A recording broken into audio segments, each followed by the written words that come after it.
আত্মসম্মান নিয়ে আপনাদের সামনে কিছু কথা বলছি। আজ নতুন প্রজন্মের মধ্যে আত্মসম্মানের খুব কমই।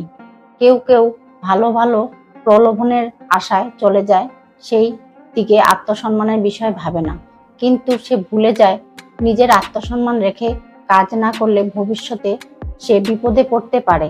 সামান্য সময়ের জন্য সে কিন্তু ভালো থাকবে, কিন্তু ভবিষ্যতে সে বিপদে পড়তে পারে।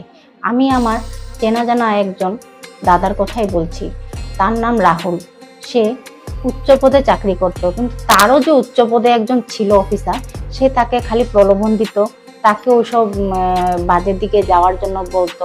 সে সেই চাকরি ছেড়ে দিয়ে আজকে সে কেরানির বলতে পারেন কাজ করছে, কিন্তু কারণ সে সেই বয়স হিসাবে কাজ আর ভালো পায়নি, কিন্তু সে প্রলোভনের পায়ে পা দেয়নি।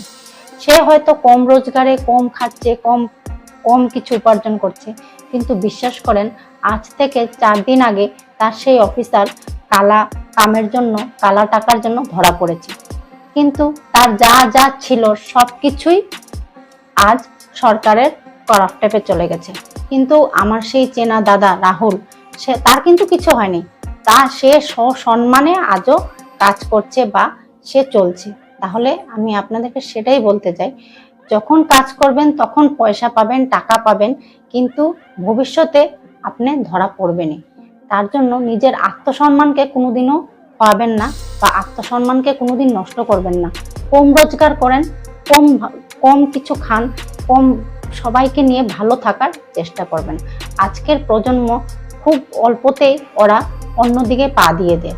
তাই আমি এই কথাটি বলতে চাই, তোমরা আমার ছোট ভাই বোনেরা, কম রোজগার করো, কম কিছু দেখো, কিন্তু কেউ বাজে রাস্তায় যেও না।